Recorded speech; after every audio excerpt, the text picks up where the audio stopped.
Hello and a very warm welcome. You're watching Times Now with me, Priya Vahel. Now we are back to talking about EVMs and the controversies surrounding them. Something that started with a post by Elon Musk, then was further fueled by controversy around Wacker, a BJP candidate in Maharashtra's victory. A report on EVMs being unlocked by a phone had spurred the opposition to question the EVMs, Election Commission and the entire electoral process altogether. The opposition had claimed that they have been vindicated, as this shows that EVMs are not foolproof. But the entire story has fallen flat, with the news portal that carried the story apologizing for the news piece, calling it an error. Here is what the news portal had said. The report, Wacker's skin had a phone that unlocks EVM, inadvertently, erroneously mentions that the accused person used his mobile phone to generate an OTP to unlock EVMs. The error is regretted. This is the corrigendum that has been published by the news agency. Remember, the Election Commission had also held a press conference yesterday, issuing a clarification on this matter. The EC official had said that there is no provision whatsoever to unlock an EVM using an OTP, since electronic voting machines are stand-alone devices that cannot be connected with any other device. The police have also released a press note confirming that the reports on a phone being used to unlock the EVM are false and misleading, and legal action could be initiated for those propagating the same. It's not just the Wacker story, however. The opposition also latched on to Tesla CEO Elon Musk's post calling for elimination of the EVMs. He had said that the risk of being hacked by humans or AI, while small, is still too high. Former Union Minister Rajeev Chandrasekhar, who had a back and forth with Elon Musk over the same, had reiterated that Musk has not understood Indian EVMs, saying while he claimed everything can be hacked, a toaster or a calculator cannot be hacked. The BJP has also cited newspapers' apology, asking the opposition, who was banking on that report to gun for the government and EC, to now issue a corrigendum as well. उनका काम है आरोप लगाना, उसी से तो 99 seat जीते हैं ना, उसी से तो 99 सीट जीते हैं। अगर उनको विश्वास नहीं है तो इस्तीफा कर दें 99 आदमी। अगर उस पर उनका विश्वास नहीं है तो 99 एमपी इस्तीफा कर दें। The Congress party, again, I would say categorically that they are coming to terms with being in the opposition for the next 5 years. And they are creating excuses. Mr. Musk is a very reputed entrepreneur, and he was speaking on things in a US perspective, where the EVM machines that are used or the electronic voting machines that are used in the US and a lot of other countries and India, it's structurally very different. While the Indian EVMs, it is tamper-proof because it is not something, it is not a device that is connected to the grid or a network in any manner. It is not connected, it cannot be connected using 4 or 5G or using Wi-Fi. It is completely a standalone device, and these kind of devices cannot be tampered. All right, the controversy had started yesterday after Elon Musk's post, which, by the way, had nothing to do with elections and electoral processes in India. He was talking about a dispute that had arisen in Puerto Rico in the US because the primaries for presidential polls are currently underway over there. One of the independent candidates had made a post where he was objecting about the usage of EVMs, to which Elon Musk was reacting. However, the opposition in India was quick to latch on to that comment, seeking validation and demanding an explanation from the government. From the government, there have been swift rebuttals to all these allegations, and amongst the first ones to counter and fact-check Elon Musk was former MOS IT Rajeev Chandrasekhar, and today Group Editor-in-Chief Navika Kumar has spoken to him. Listen in. Joining me on the News Hour tonight is former Minister for Information and Technology, Mr. Rajeev Chandrasekhar. Mr. Rajeev Chandrasekhar, thank you very much. The question everybody is asking, you waded into the Elon Musk EVM controversy. The Congress party says that you seem to be totally, avoiding any scrutiny of EVMs. Not even willing to open this up for investigations after, doubts have been raised in several quarters. That's what Rahul Gandhi says about your statement on Elon Musk's tweet. No, Navika, I certainly wasn't thinking of Rahul Gandhi or any of the Congress postdoctoral students in electronics and technology when I responded to Elon Musk. Elon made a statement which was, I think, in the context of his own experiences in the US election system, where they use a very different type of an electronic voting machine.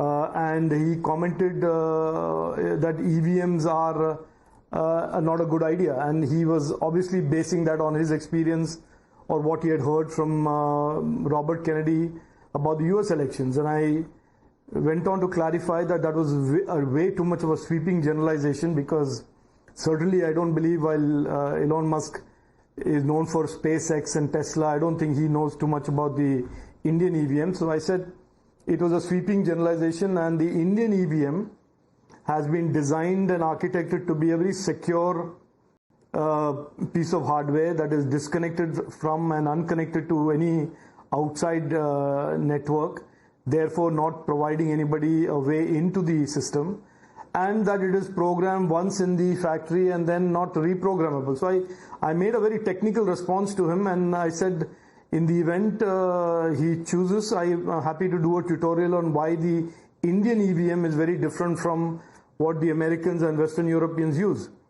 Of course, the Elon's tweet was jumped on by our Congress scientific advisors, including Rahul Gandhi, to which anyway I have no answer, because their knowledge far outstrips what I know from science and electronics and technology. And they, of course, live in the realm of Jupiter's escape velocity and potatoes turning gold and so on and so forth. So I can't respond to what they think of this, but I didn't wade into an argument as much as I clarified to Elon that I think he was speaking to facts that he was not aware of or he did not know about. Well, so Mr. Chandrasekhar, the question today everybody is asking, and clearly when you talk about EVMs, I'm sure you would have thought that any mention of the word EVM and politics would break back home in India, because this is fertile ground for the EVM controversy. Are you surprised that this has been picked up politically and your statement has been, looked at just under a microscope of the highest intensity to look at whether you're defending EVMs or have something to hide as far as Indian EVMs are concerned? No, look, Navika, I think it is pretty clear that the recent events where the people of India have given Prime Minister Narendra Modi ji a historic third mandate, and have also at the same time given the Congress party under Rahul Gandhi a third successive defeat in the Indian elections, has really created an incentive amongst Congress leaders to try and distract their followers and their supporters. One by one, Mr. Kharge first came out and said, no, they don't have a mandate, and when that didn't fly, now they will talk about EVMs, and when that doesn't fly, they'll move on to the other things. So I think this is not necessarily to do with EVMs as much as their desire to keep their flock intact and their flock distracted from what is the third successive defeat under Rahul Gandhi. Look, that is not a mean achievement. Even when some people in politics try very hard, that is an achievement that is difficult to achieve. That you take the oldest national party in the country and lead them to the third successive national election defeat. That takes some doing, and I think Rahul Gandhi is certainly interested in making sure that his people are distracted from that fact, and the EVMs come in handy. And the end of the elections are. Election Commission themselves said, I think EVM, the controversy will now will die till the next elections. And I think Elon Musk inadvertently has given a little bit more fuel to the Congress party, and it's, like I said, heavily scientifically advanced minds to comment again about the EVMs. And look, Navika, you know that the Supreme Court has gone into this issue, and the Supreme Court has already ruled on this issue. So I think these are all noises and static that are deliberately being put out there to continue this pattern of lies and misinformation that somehow keeps them excited and happy even when they are facing the third defeat, or when they have faced their third defeat in elections. Well, so let me ask you. You say you are an engineer, you understand all of this. The other so-called scientific advisors in the Congress. But there is another engineer who's come in, Sam Pitroda. He says he's an engineer and he knows EVMs can be hacked and it's best to return to paper ballots. How would you respond to him? Now, look, I don't want to, certainly I don't want to spoil my day today by engaging in some nonsense that, yet another nonsense that Sam Pitroda puts out there. He's hardly, I mean, by the admission of the Congress leadership themselves, they have disassociated with him, from him. And he certainly, I mean, while I believe once upon a time he was somebody relevant in the technology space, he certainly, by the own admission of the Congress party, he is certainly not relevant to today's conversation. And I'm not being arrogant, or I'm not trying to be rude to him, but certainly you know what he has said, and his own take on many issues are at 180 degrees divergent from the values and what people of India espouse.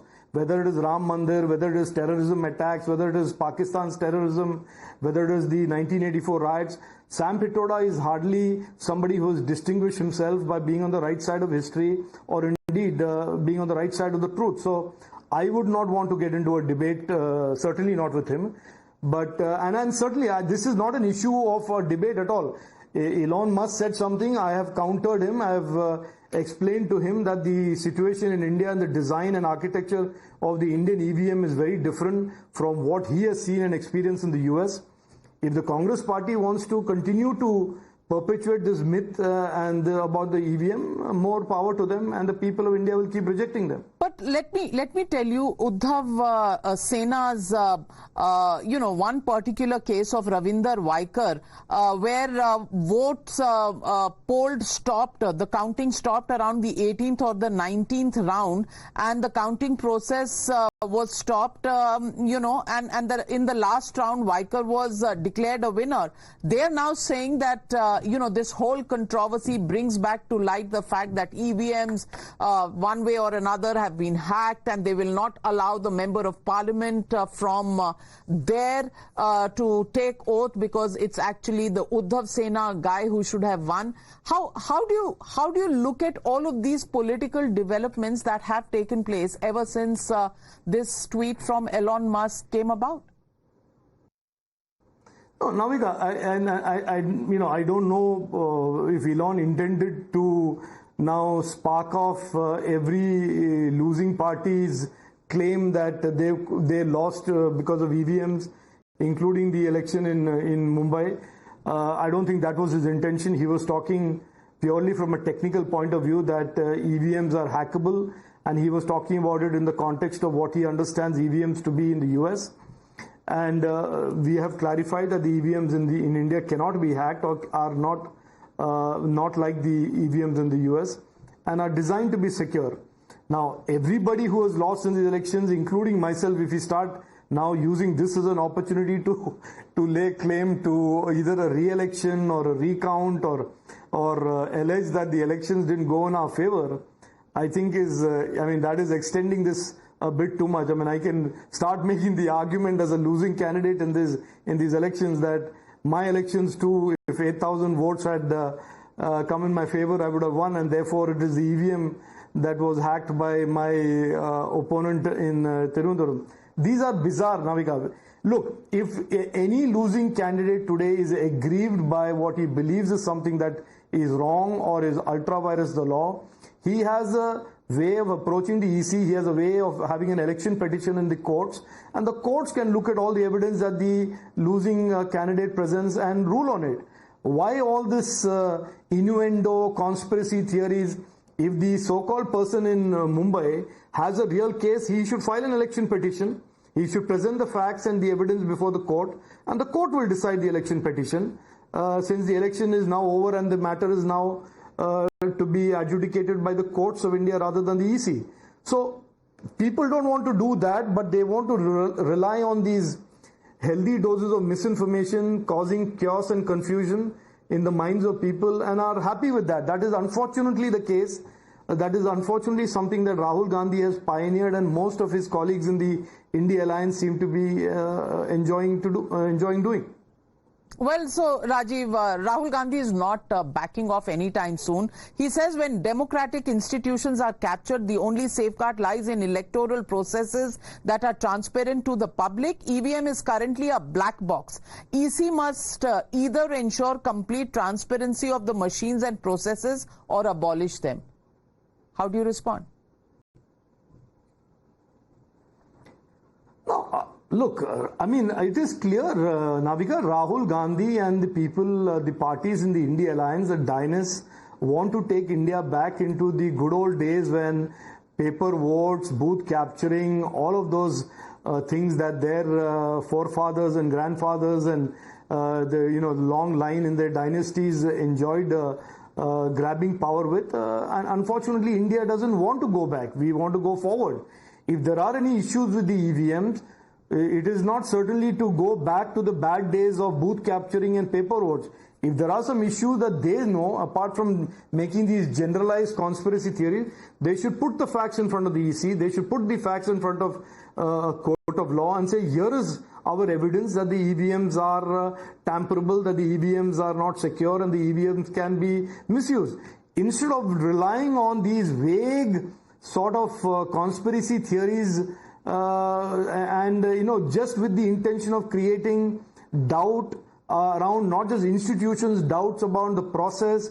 Remember, this is the man who does not hesitate to go abroad and just pass wide sweeping generalizations about Indian judiciary, Indian constitution being at risk, India's democracy being at risk, Indian institutions being at risk, whereas it is his party, his family that governed India and that presided over the corrosion and the capture of every institution, including the Supreme Court. So I don't know what they want to prove. If they want to make a point that the EVMs are technically vulnerable, then I think that piece of evidence they should present to the EC, to a court, and take it forward instead of all of this political drama that they have become so good at.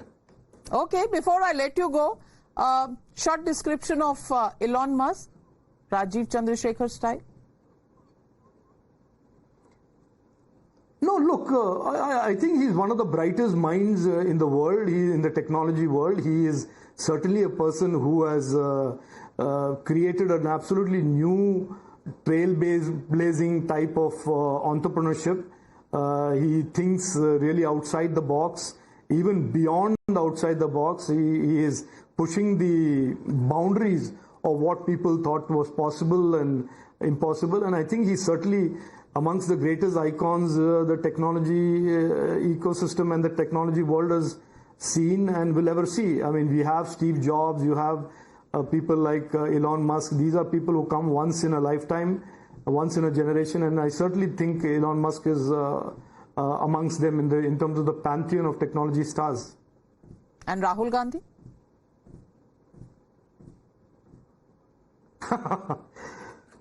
I certainly don't want to comment on that. It's that Navika, it's for the people of India to comment on Rahul Gandhi. I don't want to bring my personal views about him, and I certainly don't think he's worthy of my comment. Are you losing your fighting touch after elections, Rajiv? No, not at all. I am not losing my fighting touch. I just don't want to get started on commenting on a person like Rahul Gandhi today, because we are talking about Elon Musk, we are talking about technology, we are talking about the EVMs, and I'm happy to have an interview with you anytime you think it's useful for a longer conversation about Rahul Gandhi and the future of the Congress. Well, we'll leave it at that. Thank you very much, Rajeev Chandrasekhar, for joining me on the News Hour tonight.